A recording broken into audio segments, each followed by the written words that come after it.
L'agriculture de conservation des sols favorise les différents organismes du sol, des plus petits aux plus gros. Et ces différentes catégories d'organismes ont des modes de vie variés.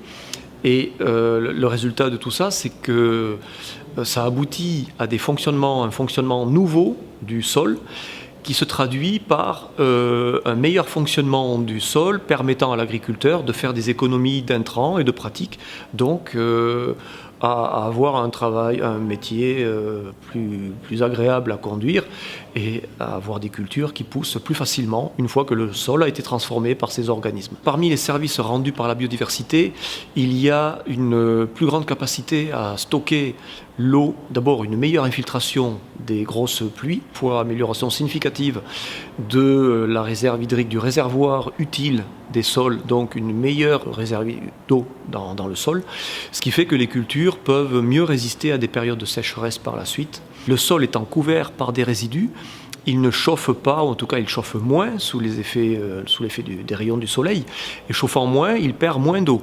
Donc, premièrement, l'eau est mieux rentrée dans le sol, et ensuite, elle est mieux utilisée, elle est moins perdue par évaporation à la surface du sol. Et parmi les organismes du sol dont nous avons parlé, il y a des mycorhizes, des champignons, qui amènent l'eau aux plantes. Donc, effectivement, les cultures sont mieux alimentées en eau et en éléments minéraux.